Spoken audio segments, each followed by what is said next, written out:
We're all doing it. I think this has been a great day, and we'll move into this final session and discuss the other test that's happening on Census Day of 2015. So Jennifer? Okay, thanks. And we've all agreed to talk really, really fast so we can be done in time for the Nats game. Okay, so I'm going to talk about the optimizing self-response test, which, as Burton said, we all know now is the Savannah site test. So here's a brief overview of what we're going to talk about. I'm going to give you sort of a brief introduction to the test and what our objectives are for the test. I'm going to talk about what are the objectives in terms of optimizing self-response and what our focus is in this particular test, which is a little bit different from what we saw in 2014. And then the next two bullets represent what that focus is. We're going to talk about the Notify Me, which you heard some about from Mike this morning, and how we're going to move on that beyond what we did in 14, as well as with the non-ID. I'm just going to touch on the non-ID a little bit. The majority of what you're going to hear on non-ID is the next bullet, which Evan is going to go into a lot of detail on the real-time processing of these non-ID cases, which is the big objective in this test. And then Stephen's going to finish up with talk about how he's going to handle all of the communications and the outreach for the test.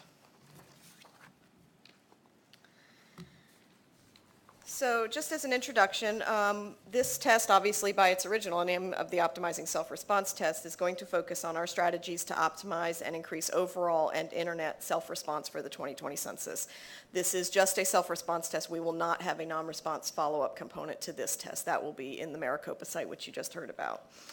So the communications treatments that you're going to hear a lot about from Stephen will be implemented based on both geographic and demographic characteristics. And they're there to support our test to help educate our respondents about the Notify Me initiative and the registering of their contact preferences, as well as just in general motivating that online self-response. We're still working on trying to key in on that particular way to maximize that internet response.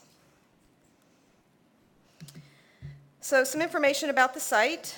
You can see on the map there, this is going to be a site that surrounds Savannah, Georgia. It represents counties in both Georgia and in South Carolina. The population is about 300,000 households and about 1 million people. Some of the characteristics of this site that were attractive for this particular test are that they had lower than average 2010 census as well as ACS internet response rates. So this is going to produce an opportunity for us to really see how our self-response strategies work with some of those populations that have shown in the past to be harder to capture and get responding to the census as well as on the ACS.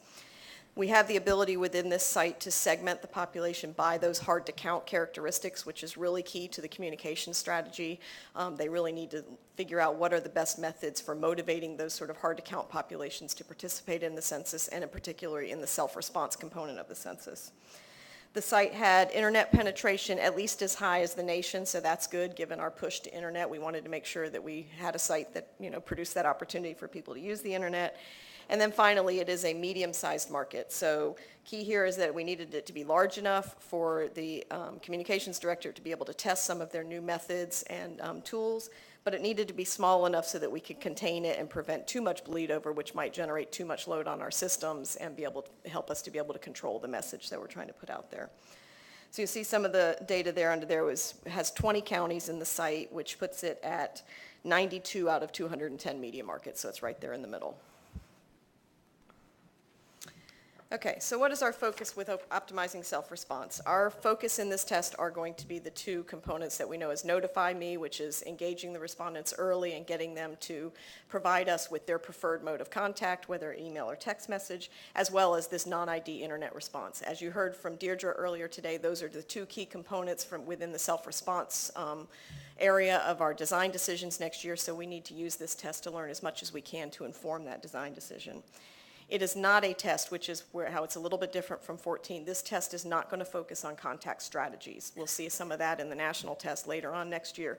But this test is going to use a single contact strategy. So we will do the baseline method, as Mike referred to it earlier today, where we have a letter, and then 2 postcard reminders, and then eventually a mail questionnaire. So it'll have one contact strategy in the site. And that will also be, as you heard, the strategy that's used in the Maricopa site. Okay, so for Notify Me, as we all know, we've heard about this since the 14 test and keep going on, is that this is the opportunity for the respondents to select their preferred mode of contact for future invitations and reminders, so they can select email or text message and then provide us with the appropriate email address or cell phone number. In 2014, you heard this morning some of the results from Mike. It was primarily in 14, this was a proof of concept. We had never done this before. Nobody had ever done it before, so it was more of a functionality test than really a performance test. From a functionality standpoint, it was incredibly successful. I mean, we were able to get the emails and text messages. We were able to send out the notifications and the reminders in those modes. So from that perspective, it was very, very successful. However, as you heard from Mike, we had very low participation rate, only 3%, and we did experience overall depressed response rates in that particular panel. So we want to look at it further. So in 15, we're really going to focus on promoting this particular opportunity to the respondents. We're going to hope to use the communications campaign to really educate the public on what the benefit of this opportunity is and how, and basically just to make it more popular, make people understand what the value is to them by doing this. We will use the communications campaign to promote this. However, there will be a sample that we will directly contact through postcards like we did in 14 to invite them to come in and participate in the Notify Me campaign. So in a sense, what you can look at for this, and we'll talk about for non-ID as well, we almost have two samples. So we have our direct contact sample, which are these 30,000 households that'll get a postcard, but then we have the entire remainder of the site. They're all going to be made aware, hopefully, if Stephen does his job, they're all going to be made aware of the Notify Me campaign, and that's going to sort of introduce them as another sample. So in the last bullets here, we're looking at the measures. We want to look at both participation and response rates like we did in 14, but we're going to be able to look at it by both of those individuals who were directly contacted, as well as just the remainder of the site, and to see how well the communications campaign promotes it and gets people to participate in it. And the next thing is the non-ID. So as we talked about, as everybody knows, I hope by now, the non-ID option is the ability for respondents to go online and complete their census without having to have that ID. Either they never received one from us, or they got one and lost it, or they're just away from their house and they don't have it with them. It gives them the ability to continue to respond. In 14, we saw that we were fairly successful in matching an over a 90% response rate, but it did, or 90% match and geocoding rate, it did have a lower response rate, so we need to investigate this a little bit more. And as Mike indicated, a lot of that lower response rate is the fact that we had to match and geocode them, and that wasn't 100%. So we are going to be looking at matching and geocoding. Evan's going to talk a lot about how we're doing this in a real time, which hopefully is going to really improve that situation. But in 15, again, as with the Notify Me, we're really going to focus on this promotion of this and make sure that everybody in the site understands that they have this ability, that they don't have to wait to get that ID. And as Mike said, some people might have questioned the validity or something of those postcards they said in 14 because it didn't have an ID on them, and that was kind of, maybe they were unsure if that was real. With a promotional campaign, we hope to maybe enforce on everybody that it's okay to come in without an ID. And again, we almost have two samples here. So we are going to send out postcards and all the mail materials to 30,000 households. They'll get the same mail treatments as our regular ID'd sample, but we just won't give them IDs.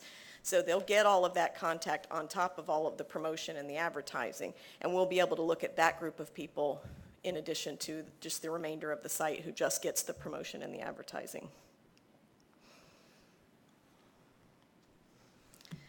Okay, so my last two slides, I just want to touch on the actual panel designs for the experimental treatments. So this table shows the panel design for the self-response treatments. We've already walked through most of this. You can see we have 3 panels where we're direct mailing to 30,000 households.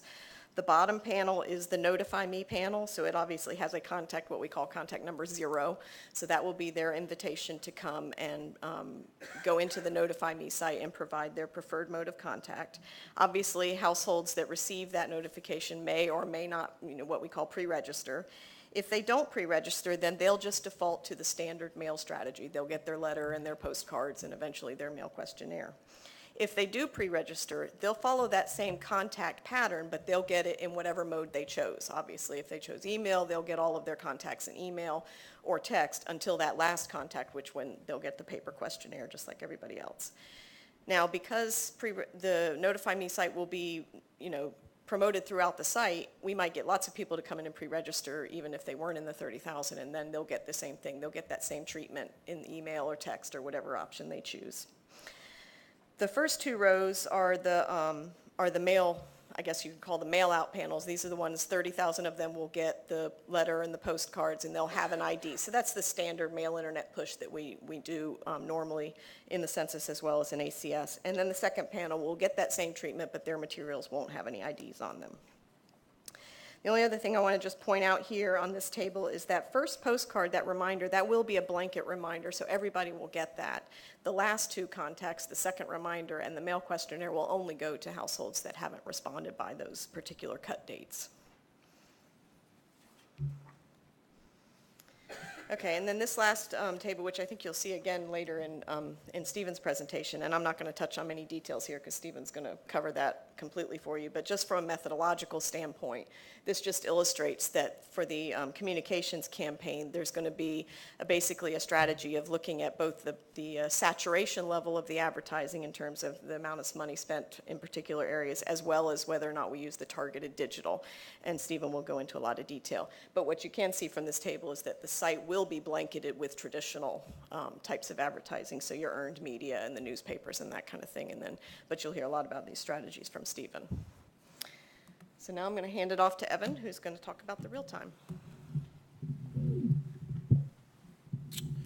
Thanks, Jennifer. So I'm going to spend a minute and take us back a little bit. It's late in the day, and I just want to remind everybody that what our goals and objectives are as they relate to the design decision. So, this morning Deirdre shared with you the design components and the key questions that we'll answer with this research. Design component 2 allows respondents to answer the 2020 census without an identification code. Elements within this component include providing respondents online tools that allow real-time matching and geocoding at the time of self-response, or the use of a batch process to match and geocode at specific times during the day. The key question we need to answer is as follows. Is it necessary to provide households with an identification code to respond via the internet? In addition, we need to address aspects around if and how we would validate respondents, as well as if and when a user authentication process would be implemented within the workflow. Further, we need to determine how frequently we conduct the matching and geocoding process. As many of you are aware, the methodology for non-ID processing is not new. We did this in the 2000 census. We did it in the 2010 census. So again, the methodology itself is not new. We will be spending some time and energy figuring out ways to improve it, and that's what I'll talk about here today. I think one thing to stress about 2000 and 2010 was that both of those processes were done in batch, and the future is not necessarily about batch. The future is about real time and batch when necessary. So the Bureau stood up a research team in May of 2012 to begin to address this work. More recently, a cross-directorate team was established, including membership from the 20 RPO, Geography Division, and the IT Directorate. The objective of this team is to stand up a system for the 2015 Optimizing Self-Response Test, or the Savannah Media Market Test, to demonstrate the technical capability to process data in real time. And let me just throw out, we tend to get wrapped around the axle with terminology. So real time in this context is input, process, and output of data. And the goal is to obtain insight required to act prudently at the right time. So the project is one of the top 5 priorities on the director's list, and as such, we spend time with Lisa and Brian McGrath and Wayne Hatcher on a bi-weekly basis, providing them updates on the status of the project.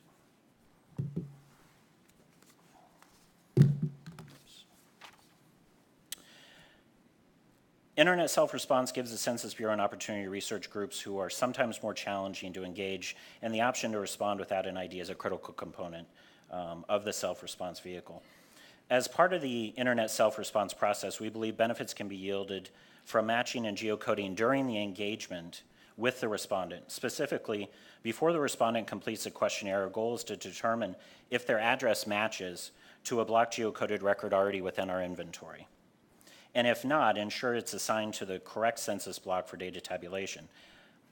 We feel the best time to resolve problems with the respondent is when we are engaged with them and we have their attention. So, for example, in the event that a respondent were to put in a basic street address, a house number, street name, and zip code, and that does not match to our inventory of records, we might want to probe a little bit and ask them if there's additional data that they have that would increase that match rate. So a classic example is, in a multi-unit structure, somebody not providing a matchable unit designation. So our assumption is that the rapid resolution of non-ID cases provides us an opportunity to improve our business processes. In this case, we believe we can alter the field staff workload for operations such as non-response, which has the potential to reduce the overall cost of the census. Additionally, in the past, we've independently verified addresses via a separate field operation. We're hopeful that we can reduce or eliminate the need for a separate field operation by increasing the rate at which we're able to match and geocode addresses through non-ID. So we're going to accomplish this work in 2015 by standing up a system that processes data in real time. Elements of this system include our internet self-response application, Centurion, matching and geocoding services, and an interactive map interface.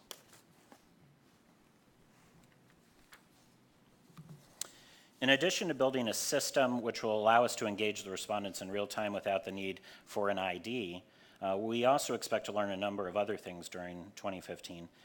One, we're going to apply lessons learned from the 2014 test regarding batch processing, which we'll employ after initial data collection and real-time processing. So for example, in the event we didn't obtain a match to an address in our frame during the response, we plan to utilize the address enhancement process, which utilizes a composite of admin records data to help confirm or correct the respondent address.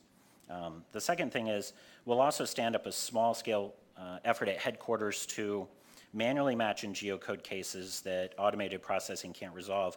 This work will help us improve the business processes around non-automated workflows conducted during 2010, referred to as clerical non-ID. This was an activity that occurred at the National Processing Center. And then finally, we're going to examine the accuracy of the geocodes derived by the automated processing and from the interactive geocoding via the map interface that Frank McPhillips showed at the last PMR. So where are we? Much of the team's focus since the last PMR has been on delivering requirements to the system providers for key functionality required for the non-ID component. Primarily, the emphasis had been on requirements for the internet self-response instrument and address processing services that will call during the collection of the address for non-ID. Additionally, the team has provided detailed requirements for the map interface and use cases illustrating how the map interface will interact with the self-response instrument. We've also expanded the requirements for the universe control system, which not only serves as the traffic cop for batch processing when needed, but also provides the data output for analysis. Accompanying these requirements are a number of artifacts, including the business process model, project level capability requirements, a traceability matrix, and so on. In addition, we've established a workload model that is helping inform how we are going to size the infrastructure to support this work. The requirements in the workload model have led to a technical analysis of alternatives for this project, and with this information, we've been able to obtain approval by the Census Bureau's Architecture Review Board to move forward building the technical solution. The components of this solution, and I mentioned earlier, are Centurion for the internet self-response, the Bowie Data Center, network resources within the Census Bureau, geographic services, which include geocoding, matching, and a map interface. Software development and integration testing of the system components is ongoing. We've conducted an initial integration test, and with that, we've been able to determine that the network can handle the anticipated workloads that we expect during the 2015 test. Finally, we've begun to procure hardware, software, and licenses necessary to complete the work.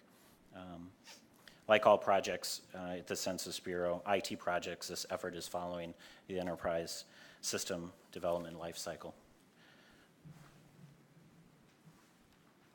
So what's next?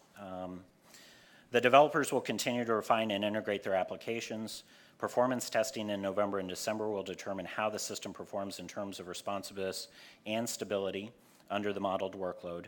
Acceptance testing is planned for December and will ensure the applications making up the system satisfy the requirements. Usability testing will be completed in early January. We're going to leverage the Census Bureau's usability lab.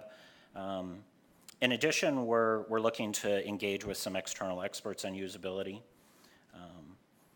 And one aspect that I haven't mentioned that I do want to bring up because it came up earlier today is that the Office of Information Security within the Census Bureau is fully engaged in this project, and as such, we have a number of penetration tests planned to begin shortly after the new year.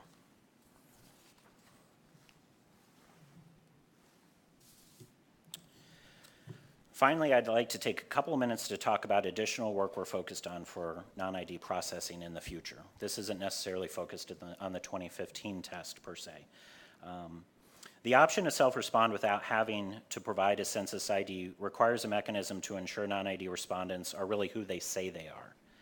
Fortunately, some of the work we've already done with administrative records can be leveraged to validate the legitimacy of the non-ID respondent.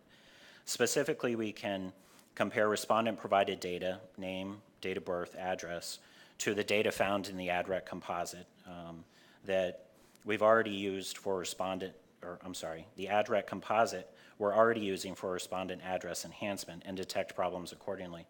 The team is also exploring other identity validation options. These include the use of the federal cloud credential exchange, knowledge-based authentication, other commercial and federal administrative records, and private sector solutions.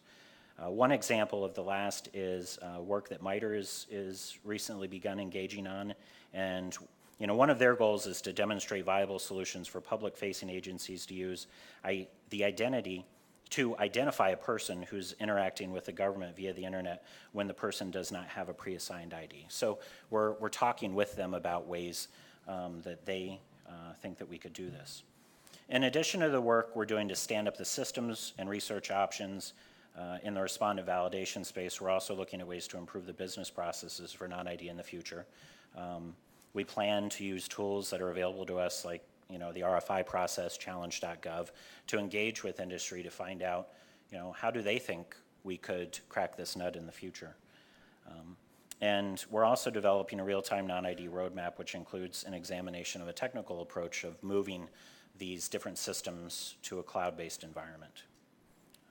So this includes the non-ID portion of the presentation, and I'll hand it over to Mr. Buckner. I might need it. All right, it's the bottom of the ninth, and the closer's coming on the last presenter today. An enviable position. The room was a little bit more full before I came on, but I promised to entertain and give you some really good information, so bear with me. So my name is Stephen Buckner. I'm the Assistant Director for Communications, and I'd just like to say I'm really excited about the 2015 test. We've assembled a great team with a lot of great minds from across multiple directorates with a lot of different expertise here at the Census Bureau. In our research and methodology area, in our communications area, across the Decennial Directorate and the IT directorates, and last but not least, our field directorates. At the last PMR, I talked a lot about some of the digital trends that we've seen over the last couple censuses and how quickly technology is changing and how is that impacting the landscape of communications and how we reach consumers or customers, or in this case, American citizens or residents trying to be counted in the census. And I spoke a lot about how that landscape is changing quickly. And so we'll go through a couple more trends here shortly, but I do want to say that the team really does embrace this change and understands that what we're looking at today may not be what we're looking at tomorrow. And so we have to be flexible. We have to take advantage of the new technology that is provided to us from a communications strategy perspective, but also hold on to some of the proven strategies that we have used in years past that we know work and work very well. So as technology changes and as communication changes, you also have to morph a little bit of the old with the new, because out of that you get a solid communications program. As such, with the evolving communications landscape, just at the beginning of the fiscal year, October 1, we put out a request for information to private industry to seek as much advice and answers to questions we have about how the communications landscape is changing. And that will be out there for about a month. It is really the kickoff to the planning of the communications, integrated communications contract that will be let in early 2017. So this is a little bit in advance of the last census. That was one of the lessons learned coming out of the 2010 census, was to start a little bit earlier and gain some insight. So this is our way to start opening up and start learning from industry. What are some of the things we need to be looking out for as we start to prepare for the 2020 Integrated Communications Program? So with that, making sure I went the right way, this chart really just looks at internet use over time. And as you take a look at that, it's not limited to the sort of the digital advertising, but it looks at sort of the targeting and the no internet advertising back to 2000. Since then, the time we spend online continues to increase, and we need to exploit these trends and adapt our advertising and outreach methods to meet people where they're at with targeted messaging. And that's certainly one of the goals, is how can we better target content to those users out there that would receive it. One of the interesting trends here is if you look at the blue line, which is the line that's sort of going up, and the black line that is going down, internet use over time between 2000 and roughly 2010 grew from 46 to almost 74%. But just in the last 4 years, it's grown 13%. So it's continuing to grow. So now it's up over near 90, close to 90% of the people across the country use the internet. And at the same time, over the last 4 years, 50% less don't use it. So dropped from 26% to 13%. So some of that is some of the things we'll be looking at through the market research that we're going to be doing. What are some of the trends and best practices in utilizing the internet and digital communication strategies to reach the public? I think another key characteristic to take a look at as you look at communications is the types of device and ownership over time. So here you'll see just a quick study that looks at access points to the internet. They continue to grow and change. We're no longer relying solely on desktop computers, which is something I had a graph on at the last PMR. But they're also trying to really migrate more and more to smartphones. So how do we take a look at that where more and more survey respondents are using their smartphones not only to make decisions, but perhaps actually answer censuses and surveys? When you take a look at the numbers, the top line is cell phones have grown from 85% in 2011 to over 90% in 2014. Of course, the big growth, as we've all been tracking, is among smartphones and tablets, with tablets growing from 2011 to 2014 from 8% to 42%. So really huge growth, but also huge opportunities in the way that we actually might be able to reach the public. Here's a side-by-side chart that takes a look at internet and smartphone use. So as you can see, trends vary by both age and race, and it further supports the notion that demographically targeting ads digitally opens up new windows to reach hard-to-count populations. So as we start looking at our communications program, what are some of the ways and what are the types of effects of digital ads or traditional advertising on different segments of the population? So the top line by age, you'll see that 88.1%, so almost 90% have internet use, but over 70% are actually using smartphones. That's your young, single, unattached audience right there. A key audience that we have to do a better job of trying to reach, which are difficult to do through traditional advertising. So that's certainly something we want to try to explore. This chart is dated back from September from eMarketer, and it basically shows the share of time spent on individual devices are now surpassing the amount of time spent with TV, radio, or print. And those are the sort of the traditional advertising channels. So advertising is catching up to the ways based on the technology and the way it changes. But the largest ad spending share continues to be on TV. So there's a disproportionate amount. So while the market share is growing on non-traditional means and on more digital channels, TV still is seeking most of the advertising dollars, but that's changing.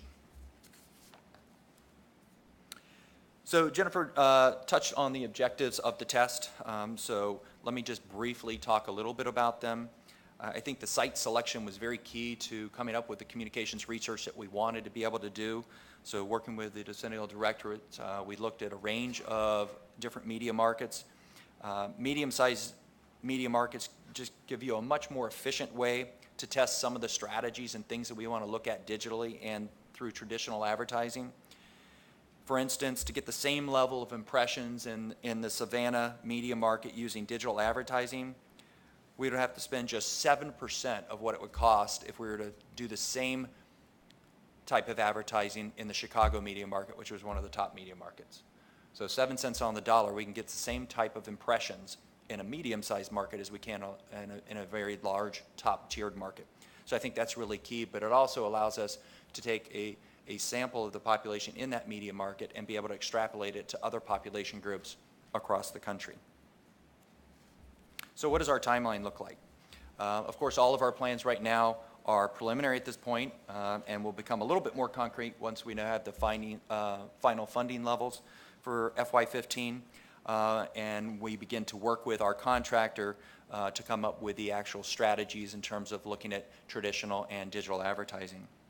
But we hope by the end of November and anticipate a full and final plans for what we plan to do from an advertising for the optimizing self-response test taking place in the Savannah media market. We do intend to separate our advertising into 2 phases. One will be educational, beginning in roughly February timeframe, with the goal of increasing awareness about the test, but also trying to get people and direct them to the pre-registration Notify Me site.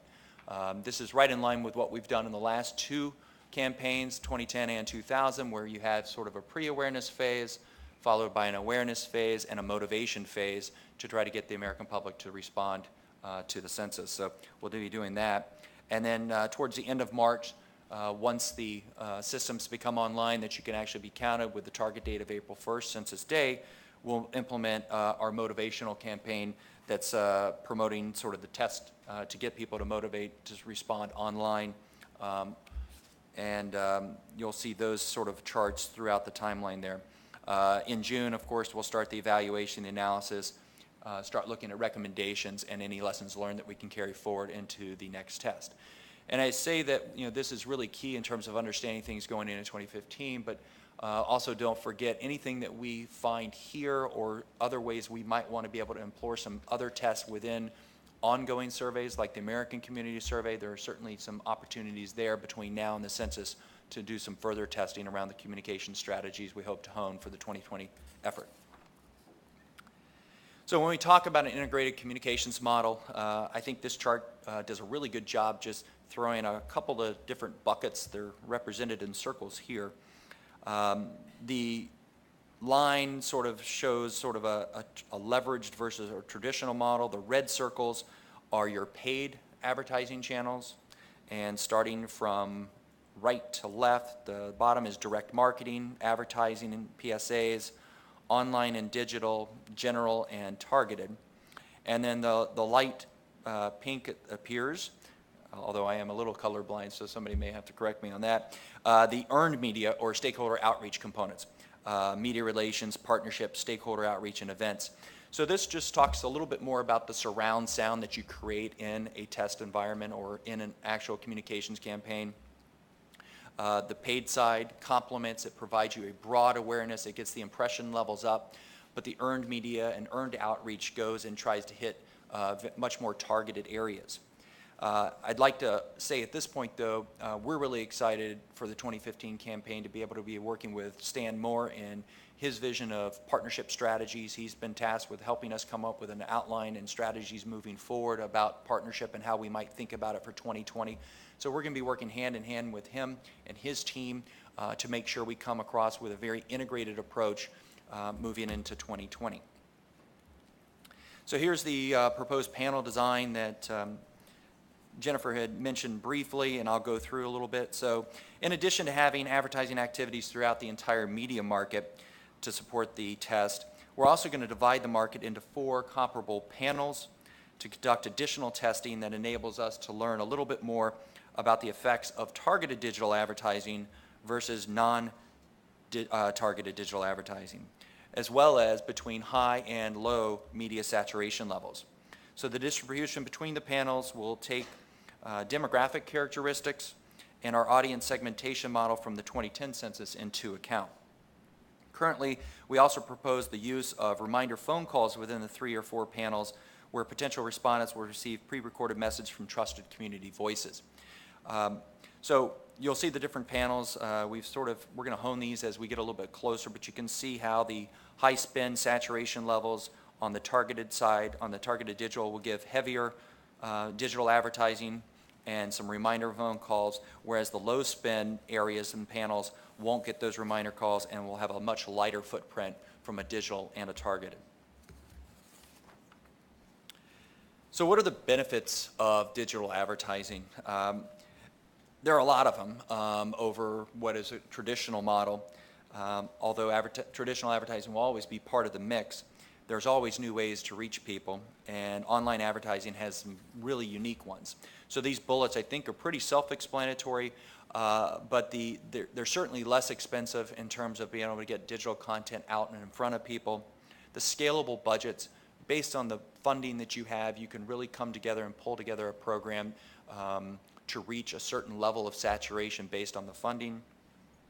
You can have a lot greater targeted precision. So what does that mean? Well, with this, you can do a lot more geo-targeting. You can go down to much smaller levels. You can actually target specific characteristics of the population with much more ease. And that feeds into a couple of the other ones, which is you can get a lot better data out of digital advertising than you can traditional, and in more real time. So you can really see how your ads and your content is performing on a real-time basis across the different markets or audience segmentations that you're trying to reach.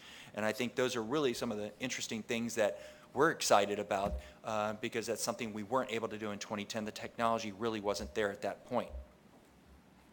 So we talked about digital advertising. I want to talk a little bit about the types of micro-targeted. So digital advertising, if you can imagine, that's pretty much any kind of online or mobile ad that's just meant for everybody that comes to that particular page. But here are a couple different ways that you can target your audiences and micro-target advertising. So the first one, obviously, is probably the most recognized one, which is by demographics. You can segment your audience by age, by sex, by race, or even the type of device they actually use. The next is pretty self-evident and geographic, so location. With the digital advertising and micro-targeted, you can go down to very small levels of geography based on either zip code or even the block group level. And so this will be a great advantage because based on the panels, we'll be able to target certain applications to certain zip codes and block tracks that we don't do in others. So you'll be able to compare how those things performed in terms of motivating people either to register or actually to respond online. Now the next two, contextual and behavioral, I want to go a little bit into detail just to explain what those are. So contextual, let me give you an example of that. So assume you're a young single male who may be on ESPN watching March Madness in the spring, watching college basketball, and we know that's an audience in that demographic group that traditionally doesn't respond to the census as much as the general population. So we actually target those particular characteristics, and they get a targeted message from an influential basketball player like LeBron James or a college basketball player at that time that basically said, hey, the census is safe. You know, after this game, go ahead and fill it out online. It's really easy. So that's targeted, that's contextual. It's reaching a user where they're at with a targeted person, a targeted content that they recognize and motivates them to do something. Behavioral is a little bit different because it's about your past online behavior or the type of lifestyle data that we might want to target. Let's say a respondent who's visited census.gov in the past or came to the test site or the Notify Me site, but didn't either register or didn't go in and actually fill in the instrument and be counted. So after they leave census.gov, we might be able to send targeted ads to that person reminding them, hey, don't forget to sign up or notify me or to be counted in the next census. So unbeknownst to them, sort of like as you're on an Expedia travel site, you start searching Hawaii and you want to go on a trip or something, and then the next website you go to, for some crazy reason, there's an ad over here about Hawaii and a bed and breakfast deal that you have. So the user doesn't necessarily connect it, but it does get into their behavior pattern a little bit more. So that's what technology can give you. It opens up possibilities for you to be able to reach people with targeted messages and content when they want to be reached. Here are some just examples. So this is a keyword search ad, which are really popular. Somebody types in American Community Survey, and we're able to serve up ads and make sure our content goes above other types of content. Here's a comparison of banner ads, both contextual and behavior. On the left-hand side are the contextual. You'll see that it's targeted based on the current activity. So here you're at a sports page, and we know that you may be interested in a particular thing, so we're going to serve an ad up that says, hey, you're looking at sports, but here's a sports figure saying, hey, go out and be counted in the census. Or on the behavioral side, on the right side, the targeting based on previous activities. This was the example sort of that I just talked about. You're on the Washington Post, but you just visited the census site. Maybe you're now looking at a banner ad that says, hey, don't forget to fill out your census, something to that degree. Then there's actually reaching by finding your audience where you know they're spending a lot of time online. So there's a lot of research out there and metrics with digital properties that tell you who comes to their sites, and you're able to put display ads. So here, the red box is a display ad on the Substance Abuse and Mental Health Services Administration. They're part of HHS, and they're focused on substance abuse and mental health issues. They had a goal because young Hispanic men underreported their substance abuse. And Univision is not only one of the most popular Hispanic websites in the world, it's also a large part of the audience that men age 18 to 34 go to, which was exactly the demographic that HHS was looking for. So they were able to really target that content to that particular audience. The interesting thing about the U.S. Hispanic audience is that they're 4 times more likely to read and take action after viewing banner ads than the rest of the general population. So there's behaviors and changes on digital ads that cut across race and ethnicity, but also across gender and other characteristics, and that's something we're going to have to explore and take a look at. Of course, social media ads, I think we're all familiar with that. Here's a Facebook ad where you have 2 different types of ads. You can have one that actually goes directly within your news feed. Those are actually usually generating a lot more click-throughs or responses from individual people. You see it a little bit more because it's right there in front of you, compared to what we call a marketplace ad over on the right-hand side, where you get a little banner blindness, if you will. So it's over in that side panel. Everybody advertises there. You're used to seeing that on the search engines. If you're really interested, you'll see it, but a lot of times it goes unnoticed. The difference between them are the newsfeed ads. The cost per 1,000 of impressions is higher, but the click-through rates are more moderate. You get a lot more click-throughs. Whereas on the marketplace ad, it's a low cost of entry, but it's also low cost click-throughs. So those are some of the factors as we look at the media mix and what we might do for individual ad placements. And then lastly, here's a couple other examples here on Twitter where you just see some targeted ads in the feed as well as over on the banner side. So let me go ahead and conclude that, again, I think this is really exciting that we're able to take a look at the type of digital media mix that we've done in the past, but also alter it based on new technologies and new channels that are being open to communications to be able to maximize online response. We're really looking forward to doing the research and finding out what we can learn from it as we begin to plan the 2020 Census Communications Contract and Outreach Program. And with that, I think that brings it to a close. So we'll take some questions. Trish? Yes, non-ID processing, one of the top 5 on the director's list. It doesn't seem like it's a cost driver, so it's a quality driver. And yeah, go ahead. I actually think it has a potential to significantly reduce cost. Because if we are adding an address during non-response follow-up, and, I'm sorry, let me back up. I'm thinking of something completely wrong. I think it can be a significant cost reducer because it has the potential to eliminate additional field work that we did, for example, last census in the field verification operation. Let me add to that. John? Let me, it's my priority, so let me talk about it a little bit.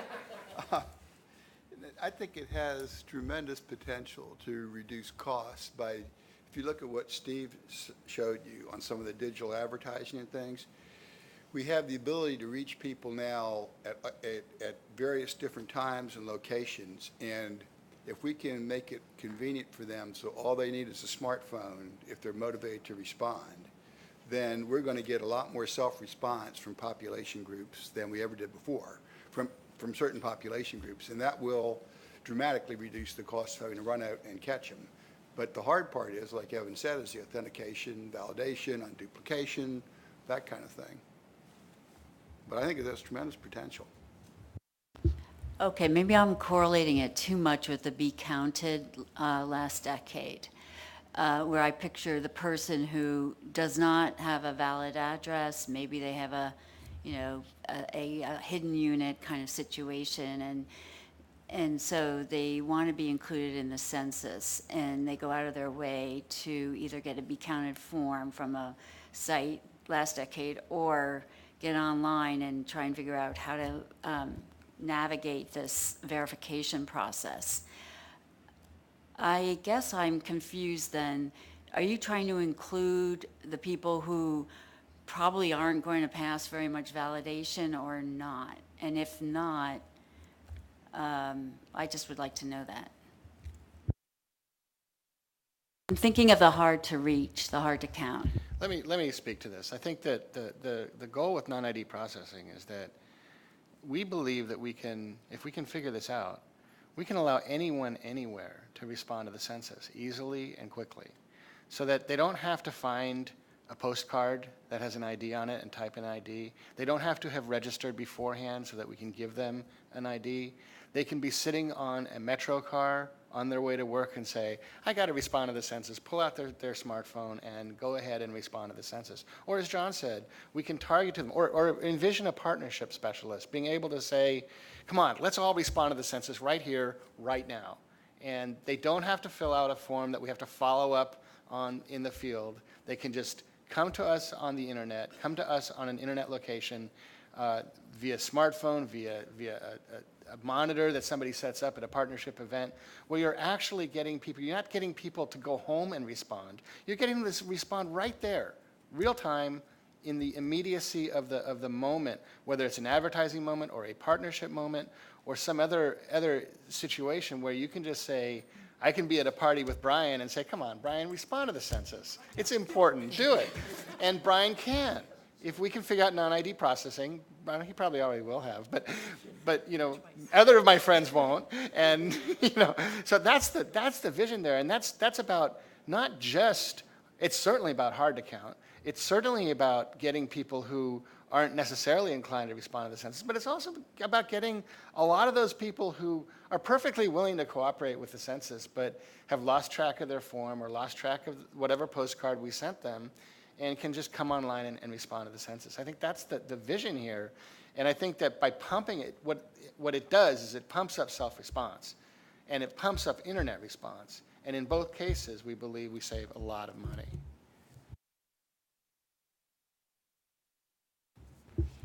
Pursuing those who are still maybe harder to reach.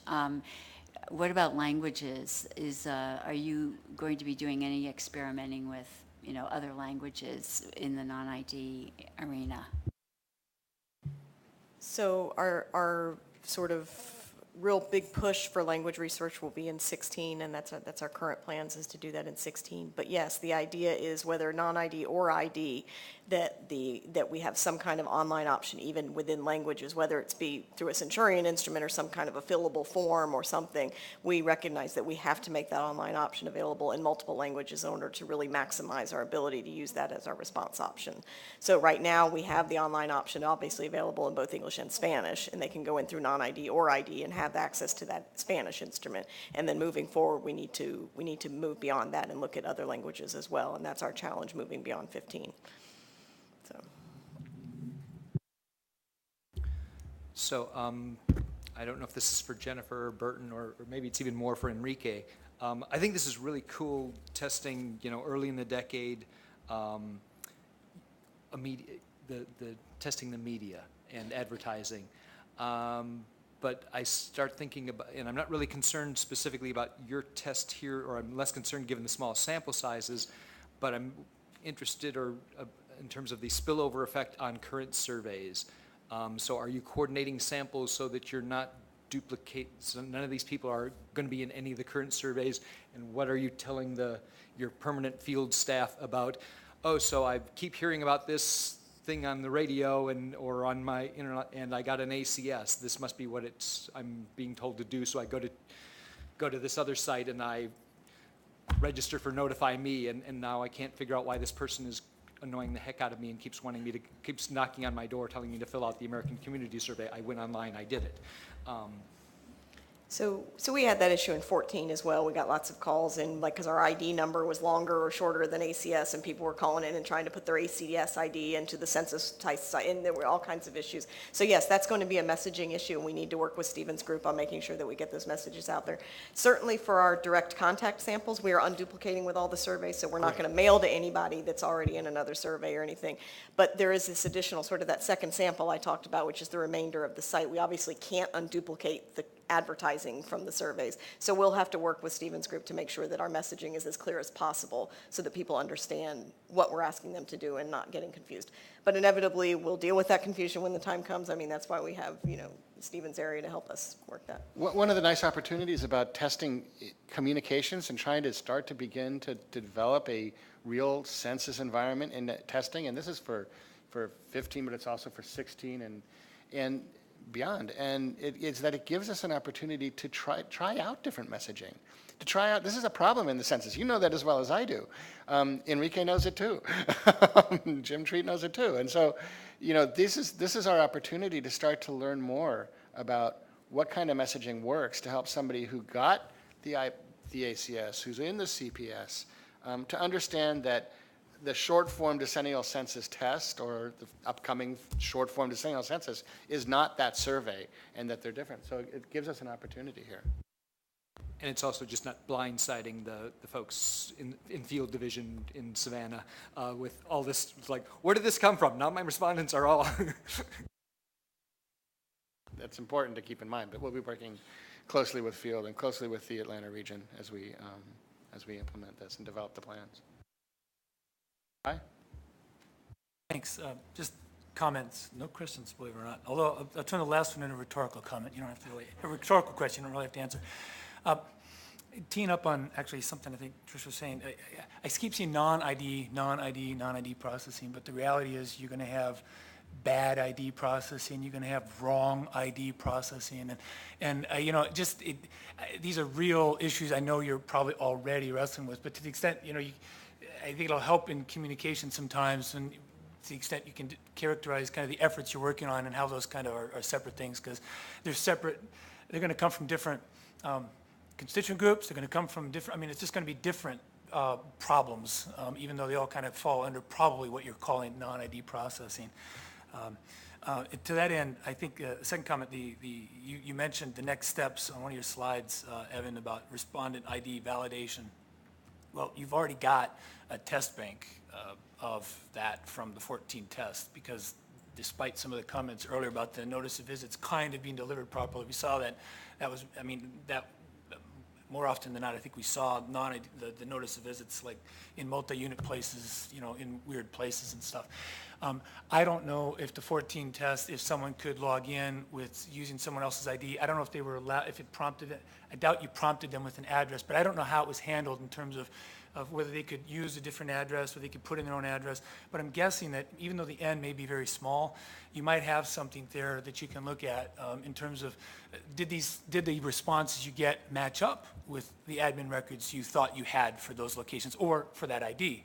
You don't actually know what the location might have been if they keyed in. But anyways, so you've got a test bank there that maybe is helpful.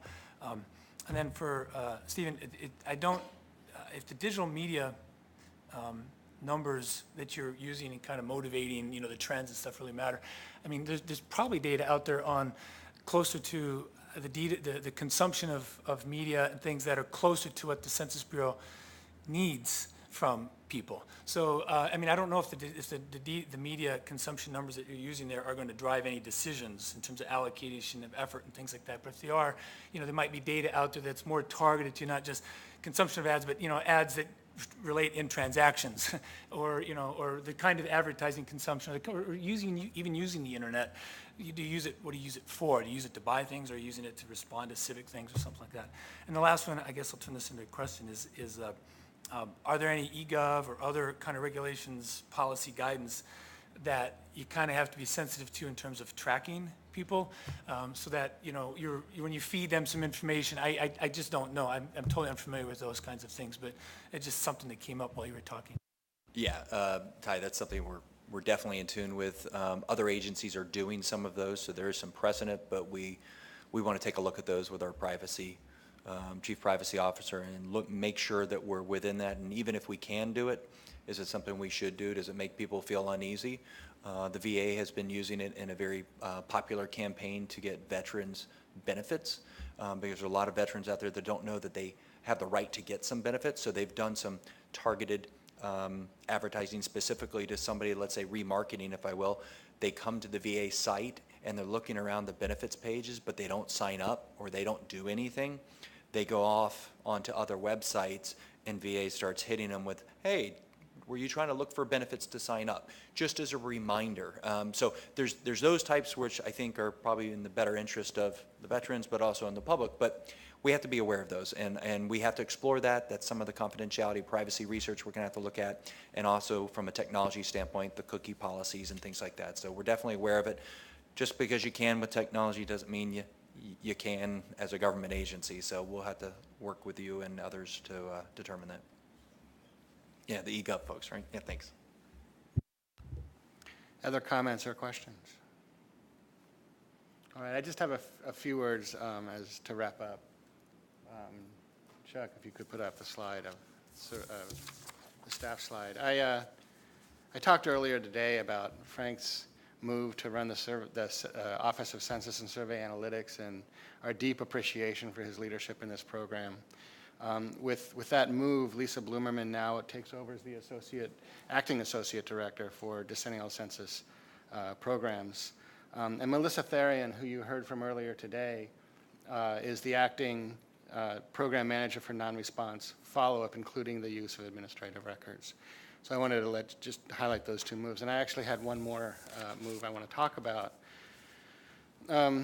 Beginning next week, I will begin the process of transitioning into a new position as the Director of External Affairs for the Economics and Statistics Administration at the Department of Commerce.